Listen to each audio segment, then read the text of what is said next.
what we have is an Electoral Commission, which is the Annex C of the MPP party. The Electoral Commissioners are more pedestrian than the MPP social media communicators. Oh, really? The Electoral Commission has brought the office of Electoral Commission into disrepute so much that this is the only Electoral Commission that you see exchanging letters and making releases and fighting almost everybody who has an issue with the Electoral Commission. You see, the reason we agreed as a republic to have IPAC is to clear every doubt in the minds of the political parties, to allow the political parties to come to a consensus, Georgia, and come to a consensus in decision making. The Maisho Afarijan had his challenges with political parties. MPP will have issues with him, NDC will have issues with him. They will resolve at IPAC. And the practice has been that anytime there was an issue, both political parties will say that we will resolve it at IPAC. The MPP were those who called for the biometric verification. And at IPAC, the parties resolved it. You have the same with Charlotte Osei. If they had their issues, they may raise it in the media, but they had their resolutions at IPAC. What you have is more like a rubber stamp electoral commissioner who is so adamant and is just against doing the right things that you can't even understand for the life of you whether Jane Mensah understands what democracies mean. Because even in South Africa, where you have a one-party state, literally, like one party dominating, the Electoral Commission doesn't behave the way Jane Mensah is behaving. It is an eyesore, and she would always hide under the phrase, the independence of the Electoral Commission. The Electoral Commission is not so independent of the people's power. You owe a duty to every democracy to make sure that you are fair, you conduct a free election, fair, and you are candid. You don't have to behave like a party foot soldier trying to cook stories and evidence. And Madame Jane Mensah is a lawyer. In law, we say that where a party makes an assertion capable of proof, he does not merely repeat the assertions as proof. He comes to say that, let me take it first of all. She comes to say that, first of all, there were some biometric or BVRs which were obsolete.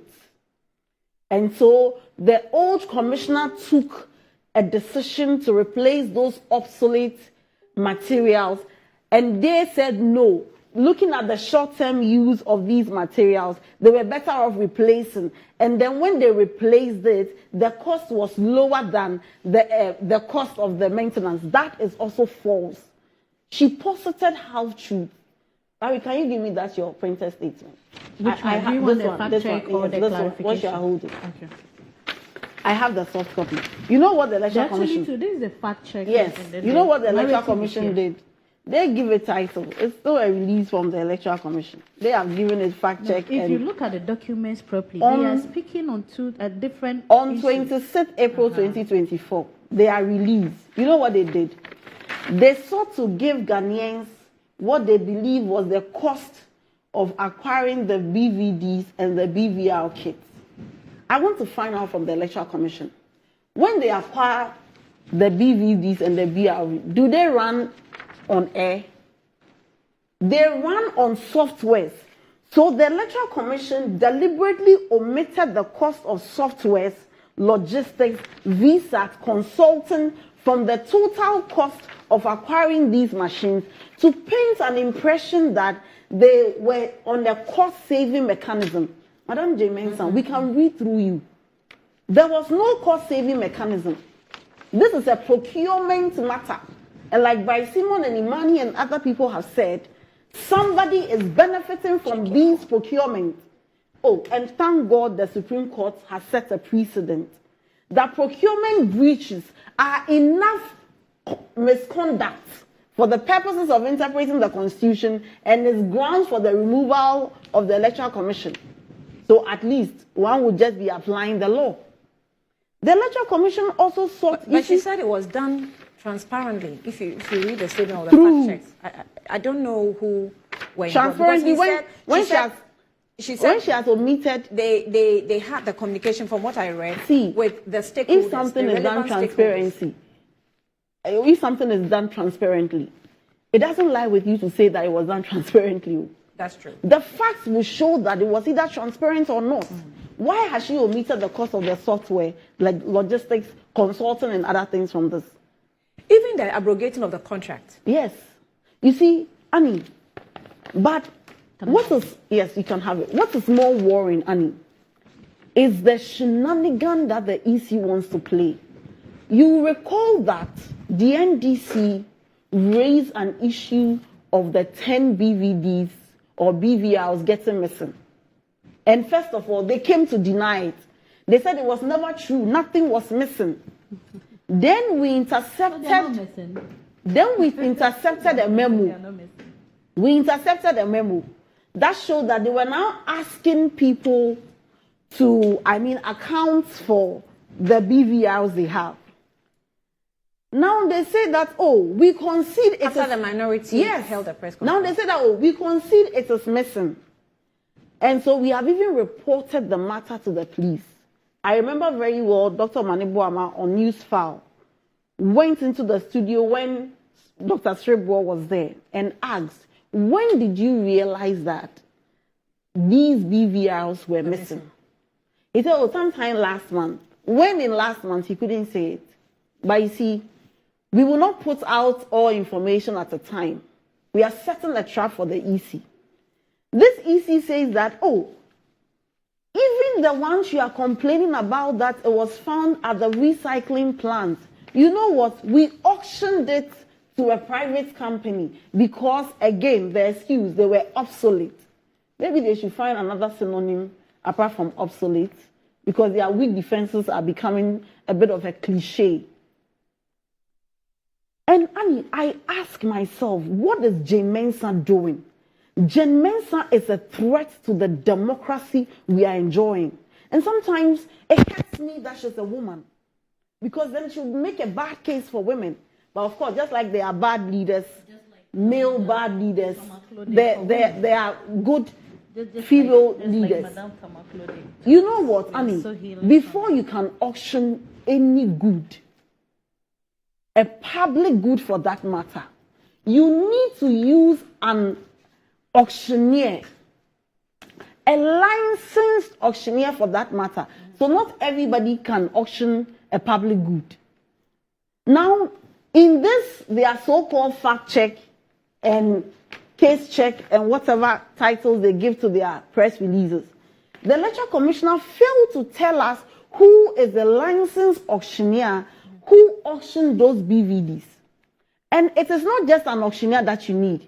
You need to publish the fact that you are going to auction. Because, Annie, you know what auction means? Yeah. You are doing the auction by bidding. So 4 companies can come and say, we want to bid. So this person puts in the offer. Another person puts in the offer. Another person puts in the offer. Then the highest bidder will get it. Where is the publication? For auction. For the auction. Anytime the NDC catches the Electoral Commission and the other commissioners, the MPP foot soldiers who were appointed recently, they will come up quickly with a post-facto rationalization. They'll find a rationale. But you see, let me serve a notice to the Electoral Commission that they can do so much and as much ado about nothing. You remember in Adamant, they brought electoral officers who in cahoots with the MPP people, if you are going to vote, they'll give you 2 ballots. That's why it's not somebody said it. So I was at the polling station where an electoral officer gave a voter 2 ballot boxes together. Go and vote for Charles Opoku. You mean ballot boxes? Ballot papers to go and vote for Charles Opoku. And the vigilance of the NDC exposed that electoral officer.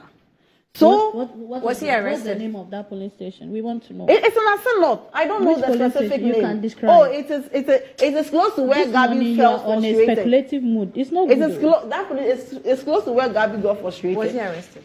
Yes, we reported her to the police, and the police had to. It's a lady? Yes, it's a lady. And how come we didn't hear anything about Why that? would you hear? No, I mean the media. Because the vote. No. Who told you? Nobody heard about what you're saying. Nobody heard it. Are we not all in the space? Nobody heard it. So what I'm trying to say is that the Electoral Commission, this time, our eagle eyes are on them. If you look at the vigilance and the mechanisms you are putting in place, Jane Mensah will have the story. I mean, she'll wake up one day and will be so devastated and walk to her office and declare President Mahama as the president. Because you see, just like we discovered the stolen BVRs, just like we discovered that they are lying, and Imani, by Simon specifically, let me mention him out for the good job he's doing. And if all civil society, some of which have been bribed into numbness, will join the NDC in raising the noise, Jane Mensah will sit down. But let me say that the victory of the NDC cannot be curtailed. 2020 is not 2024. 2016 is not 2024. And so if they are guided by the past election, and if the confidence of the NPP matches in the face of the mismanagement we are experiencing, the excruciating hardships we find ourselves in, if their hope is the Electoral Commission, then they should sit up. Then the vice president might as well come back to the Flagstaff House and start working. Because this time we have served notice. We will match you boot for boot. And for you to be seeing these number of statements from the Electoral Commission, it tells you one thing and only one thing, that more than ever, the NDC is vigilant. We will keep exposing the Electoral Commission in public, and in private, we would keep taking measures to curb the rigging of the election. What happened in 2020 will not happen again. That I can promise you.